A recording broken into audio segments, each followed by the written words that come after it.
Good morning, everyone, and welcome to the On Time, On Target Morning Brief, where we invest with fighter pilot precision on a daily basis. I'd like to welcome everyone to Coinbase Direct Listing Day. Not just the morning crowd that's with me. I'm also sending this out pretty quick once we're off air here to all of my clients to basically ask you guys if you want to participate in the Coinbase direct listing today. So we're going to talk, that's what our topic is. I'm going to peel that onion back.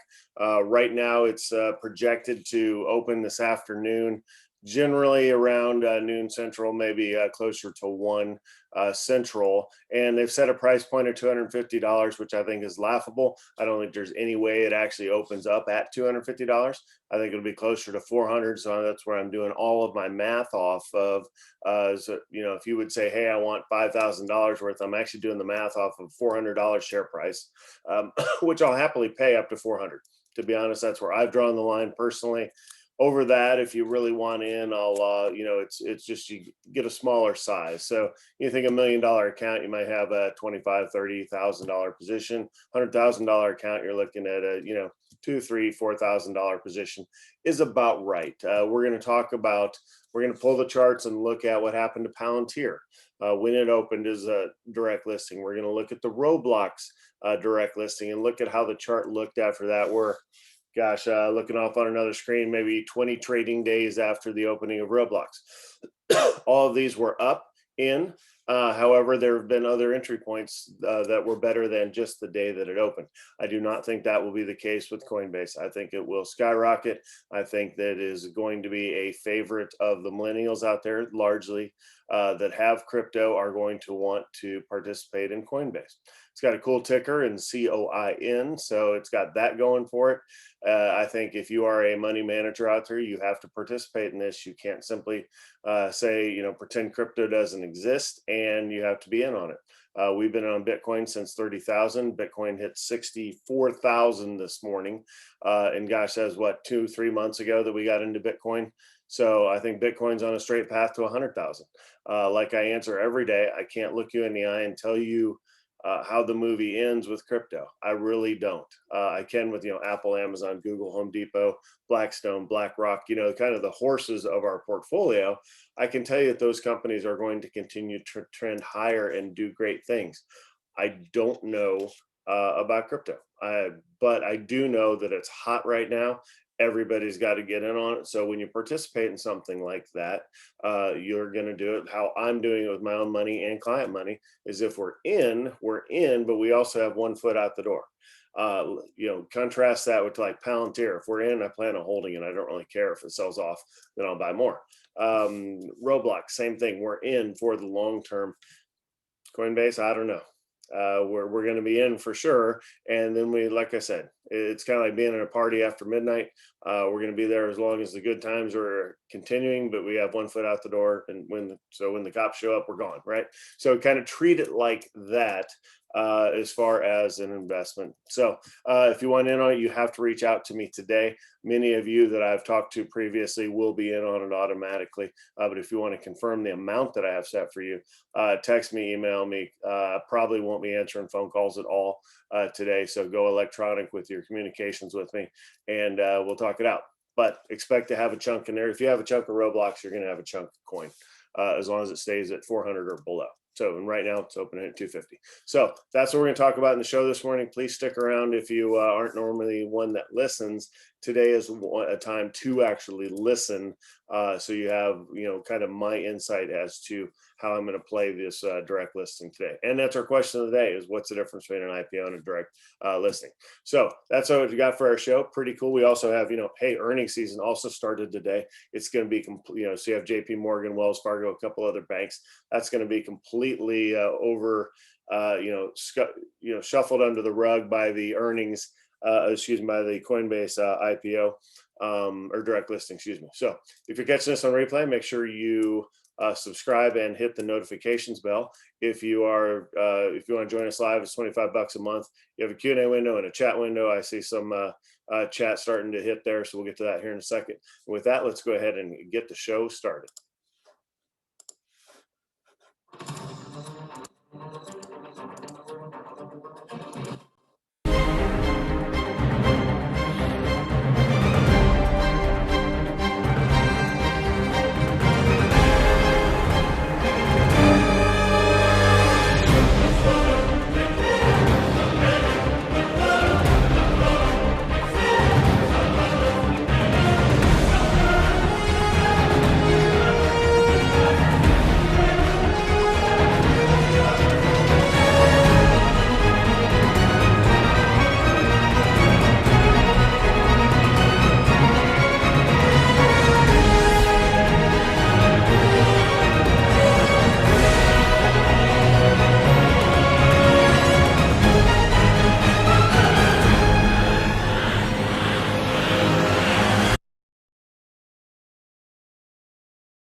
Welcome back, everyone. Make sure you have your this is our lineup card for the day. Make sure you have your Q&A window and your chat window set up appropriately. Standard disclaimer applies to the financial education presentation, so you have to do your own due diligence before acting upon anything you hear this morning. And then for those of you that are my clients, again, this gives you some insight as to what I'm thinking and how I'm going to play it on your behalf today. Full disclaimer information is available at ototnow.com. All right, our mission objectives, as always, grow our money, protect our money, and live off our money. Today, when you participate in a direct listing, you are looking to grow your money. There is risk in any of these direct listings / IPOs. Don't get comfortable in thinking there isn't.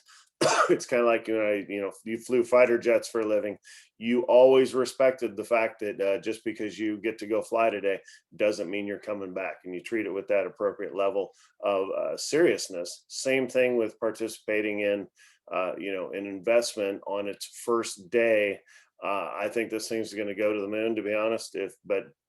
Hey, I could be wrong. So don't reverse mortgage the house and put it all on Coinbase or any other investment out there, right? So be smart about things. But if you want to take a swing at this, do some, small 4 or 5% of your portfolio would be about the most I would go on something that carries this much risk. So I want you to be in on, I think it's going to be good to be in on. If you do, make sure it's not the only thing in your portfolio, right? Don't just go all in on coin. All right, our tactical objectives today. Long-term topic is Coinbase goes public, and I'm going to say, do you want shares? Again, that's because this is going out to my client base as well today. And then what is a direct listing? Specifically, we're going to talk about what the difference is between a direct listing and an IPO. Those are used interchangeably today. I use them interchangeably as far as when I'm just kind of talking the Coinbase IPO, blah, blah, blah, that it's technically a direct listing. So we're going to talk about the difference there. I think everybody's clear on it, but it's always worth recapping when we have one, because it is different from the traditional IPO or a SPAC. If you follow these special purpose acquisition companies, which there's a bazillion of them out there, it seems, it's also different from going public that way. All right, excuse me. Our flow, long, short, open, short, long. That means we're going to take a look at the market review around the world.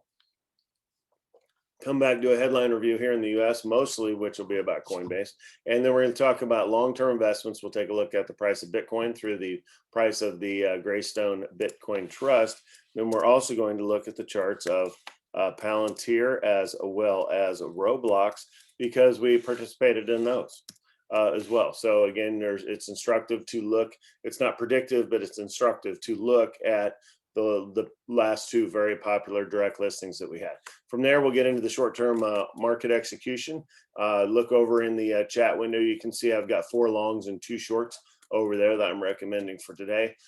I'll be primarily looking at Bed Bath & Beyond short, BBBY. After an earnings, they technically beat earnings, but they got it down pretty significantly. They're selling off around 8% this morning. Then long Nikola, a name we haven't talked about in a while, in the EV space / hydrogen space, they've got a whole bunch of new things going on, and they're literally, their stock is in the toilet. It went down to $12. Well, I'll show you how far that thing's fallen. So anyhow, looking at that long this morning, and of course, if coin starts trading early, we'll be looking at that, but I don't anticipate it. But we will have it up on chart, so it comes alive if it happens to trade early. All right, contingencies and academic resources are standard. All right, let's go ahead and take a look at TD Ameritrade ThinkPike's platform. You'll see here's the trading setup that I have that I just talked to. SPY, the futures were all up earlier. Now everything's in the red, but the NASDAQ, and it's kind of trending more towards the red. Interesting. I thought today would be like a hype kind of green day, if you will. And then here's the Bed Bath & Beyond, Nikola, and Coin all set up for us. All right, zooming out, which is always instructive. Look at all those green candlesticks. So remember, even though there have been some red days in there, you can still get a green candlestick if during market hours the market goes up. So a lot of positivity in the S&P 500 lately. So we are set up for that big red day. So when you look at this, this is probably most instructive.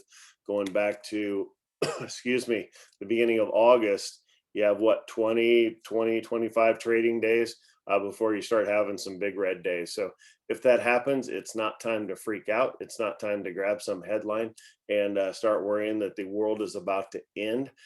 We've done enough of that already in this year, and you see that it hasn't. We've got stimulus out there. We've got an infrastructure bill about ready to pass. We've got COVID ending, if you will, to some extent. I know don't want to start an argument, but the vaccinations are working to some extent. Don't want to start an argument. Just those are three huge tailwinds for the market. Just realize it's going to reset here at some time, and there's going to be this big red bar, which may be 2%. I don't think it'll be today, but it's coming soon. Just be ready for it, and it's not even going to be anything we're going to worry about. All right, zooming in on the 5-day. That's not the 5-day. Let's get the 5-day look. So basically, this is the S&P 500 in the past 5 days. So a lot of motion, but creeping up higher as the days go by. So again, I think we'll see that today as well. Okay, let's go over and take a look at the headlines. We'll look at the futures, go around the world. This is CNBC.com coming at you here. And I'm going to refresh this real quick. All right, again, the NASDAQ was up when I got up early today. I didn't mean to zoom there. I got up pretty early for this thing today. Several hours ago, this was up closer to 1%, and everything was in the green. So you can see now they're barely in the red. NASDAQ still barely in the green, so we'll see how it all plays out. Our numbers from yesterday, for some reason, they're blank. We're not going to worry about that. If you are in the VIX trade, be patient. Just hold what you got. You can buy more if you can't resist. Otherwise, just sit and hold it. It's going to pay off someday, but that day is probably not today. But when we do get that big red stripe that I'm talking about, that's the day where the VIX is going to pop. It'll be back, above 20 for the true VIX, and then of course the VXX play will get back, around 12 or so or something, which is still historically low, right? But you might get closer to even if you're in the VXX trade. All right, Asia. Let's look at Hong Kong up pretty big. China and Japan are split there. Over in Europe, Germany down a little bit. Everybody else is barely in the green. We look at our bonds. Again, this is the inflation specter that's out there that people are worried about. Hardly moved, so 1.64. As long as it stays below 1.7, we're okay. If it touches 1.8, all the headlines will be about inflation. All right, the housing market going up is not inflation. So need to be clear about that. The housing market going up is because people are moving out of cities into the country. Okay. So that's what's driving houses up. Also, for the better part of a year, we couldn't really get out and build houses like at the same rates that we've had. So there is somewhat of a shortage. So just because your house has gone up 10% in the past 6 months, good for you, good for me, good for everybody, right? But unless you're trying to buy a house, but don't think that that's inflation. It's not. Inflation is driven by scarcity and monopolies, and we really don't have that. All right, oil up a little bit. Not worried about oil. So gold and silver, there's going to be money flowing out of these and into Coinbase today. And then crypto, we talked about 64,000 is our new all-time highs in crypto. All right, we did have bank release earnings. All that went fine, so that at least gets the party started this week for earnings season on a good note, but we aren't really going to talk about today. There's your $250 per share. Like I said, I think there's zero chance that it opens at 250. I think it'll open up closer to 400. It may open up closer to 500. If it gets above that, I don't know. I'll buy you a couple shares, but I just cannot buy hand over fist. At 250, I'm buying hand over fist. Absolutely, no doubt.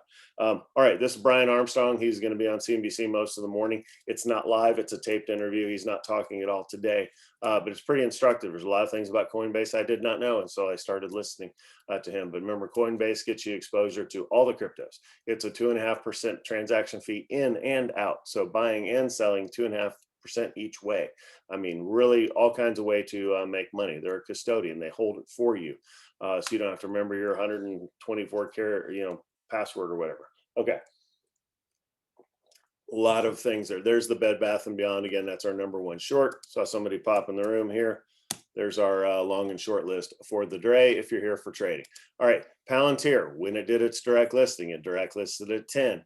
It stayed at around the $10 level for a good month. You had all day to get in on this. And it was also up, I think 9% or 8 and change percent yesterday. So you had all day to get in. I do not expect Coinbase to act like this.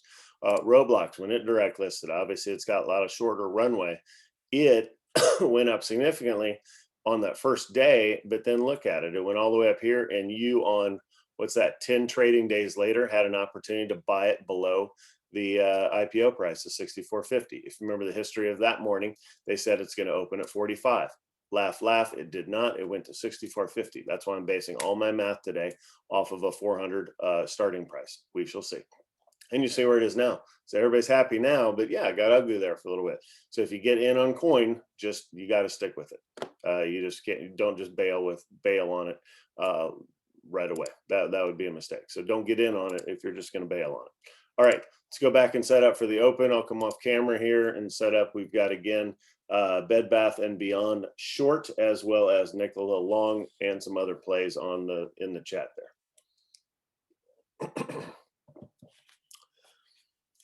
Good morning, everyone. Welcome to the On Time, On Target play of the day. You have 4 screens in front of you. We have the SPY on the far left. That's a 1 minute chart. You can see the pretty negative trend as we go into the open here. These are 1 minute, so it's past half an hour. We have triple BY, Bed Bath and Beyond. You see their earnings. They beat earnings, but they guided down. So that is our short for the day. They're already down 14%, so it's kind of out of our window. We would need this to back up and then kind of turn around and take it short. As far as our long, we have Nikola, which was all the way up here to 12.8. It's down to 12.5, so it isn't quite up to our 5 to 10% window that we like. We've been very selective with our trades lately, and it's been working out great. We had Baba had a 3x trade, and we had Geo had a 3x trade before that. So we'll see what we can get here. Not really liking how either of these look. Here is coin. It is not trading yet, so there's no fear of it trading in the first few minutes if it didn't trade right at the open. So again, expecting it around noon or so. Let's look at Riot, which is Riot blockchain. It was gapping up earlier. It is kind of selling off hard, so there's really no way to take it here. Again, that's a derivative Bitcoin play, if you will, with the Riot blockchain. Another derivative Bitcoin play is MicroStrategy, which is MSTR. Again, it was gapping up earlier. It's coming back down here. Again, this would be a long. It's not really setting up for our particular trading pattern that we use, so I'm not going to get in on it, but something to consider if you like more exposure to Bitcoin. Again, GBTC, which we'll put in here next, is your closest pure play in the open market for those that want to hold Bitcoin. It's pretty well even for the day. All right, FOLD, there was no headline with this company, but they were gapping up 5% earlier. I do not know what they do. I didn't even catch the name, to be honest. Let's get in here and see what their actual Amicus Therapeutics, Amicus, either way, they are gapping up.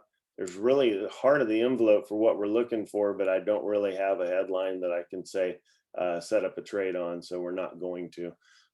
Nikola is really not going long. Whew. Bed Bath and Beyond, it is backing up. So let's look at the high of the day would be 24.7. So for us to take it around a 30-cent stop, we'd need to get it above 24.4 and then turn around and short it. And that would take an exit point down here in the 23s.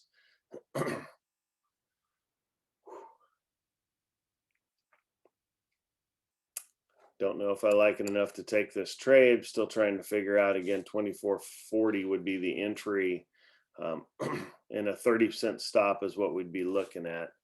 I didn't grab it when I talked about it, and it looks like it's going to go on to work here. Just going to make a quick note.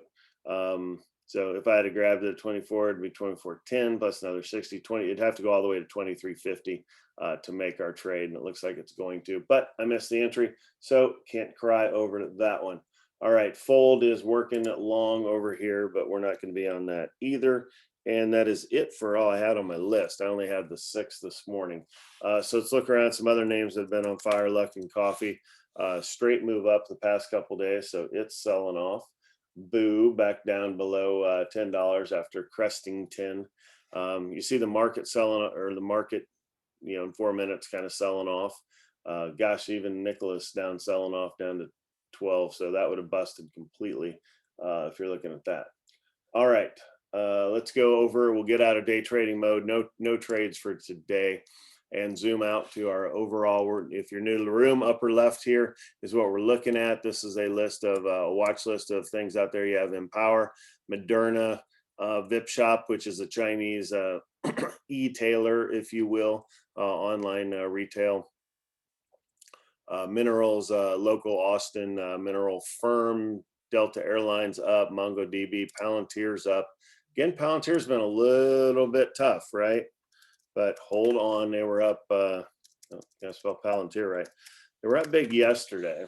So this is the big 9% move yesterday off of what, I don't know, 6% move down. So that's where you don't want to get spooked out of a name, right? So if you saw where it is now and where it was 2 days ago, you would assume this is a straight line. You wouldn't see this big dip in here. So I still think it's a buy easily, but accumulate below 25. Just because it's above 25 today doesn't mean it'll stay there. This thing's very volatile. So keep an eye on that if you don't have enough of it already. Most of us do. All right, trade desk, MongoDB, some tech names, Boeing sold off a little bit the other day. It's coming back. All right, let's look and see what's in the red out there. There's Roblox in the red after a huge day yesterday. It was up like 8% or so. So here was the move up in Roblox yesterday. So it's just selling off a little bit. Almost, I was thinking chart wise, that's a pretty decent entry point, but don't mess with the trade there. Luckin Coffee selling off, and Facebook, JP Morgan. Again, JP Morgan had earnings this morning where they did just fine, but they're kind of selling off. You can see the earnings and the conference call have already taken place down here. It looks like they're going back higher here. Probably get back to even today is what I would imagine. So, all right. So overall, to recap where we are in the markets, looks like they're bouncing some in the green across the board, but just barely, right? And everybody's talking about the Coinbase trade on CNBC. So let's switch over to close out with the question of the day. What is the difference between the direct listing and IPO? So remember, IPO is the traditional. You contact your broker ahead of time. So if this were a traditional IPO, like Bumble was a traditional IPO, you had to call me up ahead of time and say, Steve, I want $10,000 worth of Bumble. I think Bumble was an IPO. You had to have the share, you had to give an allocation in. I call up to TD Ameritrade or Schwab, or depending on who you're using, and say, hey, I want, $10,000 worth, or I aggregate all of my clients together and say it's $500,000 worth total. It's like, hey, Afterburner Financial wants 500K of this. We're going to commit to that, meaning the money is going to happen because they're expecting it. I'm going to allocate these shares, and then I'm going to allocate the shares out to the client accounts. So that happens from you to me to TD Ameritrade to Goldman Sachs or Morgan Stanley or whoever the lead investment bank is that's out there. And the reason it's a dollar amount that you're given a amount to then share numbers, because the share price can, they determine that at the IPO. Same thing with the direct listing. They also determine the opening share price, which is still, Bertie Madoff died. How about that? Dead at 82. I assume he's still in jail. I think he was in jail for multiple life sentences and should be for all the right reasons. But anyway, for that direct listing price, they also can adjust it. And what you've seen is if you have a limit order or a market order and you're filled at that, everybody who has it in, the shares are just sitting in this big pool, and then they get flooded into the market, where it's a little different with an IPO. The shares are already allocated out to you. So you're not buying them that day, you already own them. And then when it goes to the secondary market, then you see the trading. So there's probably more upside in the traditional IPO than a direct listing, but there's still lots of upside in these because people are excited when things go public. All right. Let's see if there's anything I missed here in the key takeaways. IPOs are more expensive. They pay investment banks to back the IPO and kind of run the IPO. They have to pay them a portion of, all the profits that they make. I mean, we're talking hundreds of millions. I don't have an exact number for you, but it's very expensive. A direct listing is not nearly that expensive. Again, they facilitate the process. So if the shares are on fire and all those allocations are coming in fine, that's great. If not, I mean, I'm not a big enough fish out here for anybody to worry about, but they certainly would show up, on somebody's, if I had 100 million or above, they may show up here at the doorstep going, hey, let me convince you to buy some shares of whatever the IPO is. Because if I can commit a bunch of money to them, then it's worth their time to come in here and do it. All right, companies that can't afford underwriting. I don't know. I think all these companies could probably afford underwriting. Don't want share dilution, i.e. in an IPO, there can be, so if they're going to be, what that means is in an IPO, if they say there's going to be 10,000 shares, all of a sudden they can actually, if there's so much demand for it, they can be actually there's going to be 12 million shares. So they can change it. It's financial engineering at its best, right? That still goes on a little bit, but doesn't go on nearly as much with a direct listing. Avoiding lockup periods. So again, the officers of the company in a direct listing are going to be locked up for sure. 3 months, 6 months, something like that. But you aren't. You can buy it today and sell it. Buy it at 1 p.m. Central and sell it at 2:59 Central. If you want today, there's nothing stopping you from doing that. In a traditional IPO, you're going to be stuck for the holding period because they just don't want the thing to fail. No safety net, if you will. All right, that's all I'm going to talk about today. I'm going to get the spreadsheet out and start getting everybody set up for the IPO. Again, they're still saying 250 for the IPO price. Again, my call is 400. I think that's what it'll be, closer to 400 by the time it actually opens. If you have any questions, again, reach out to me electronically today, and we will talk to you soon. And let's go make some money in coin. Bye.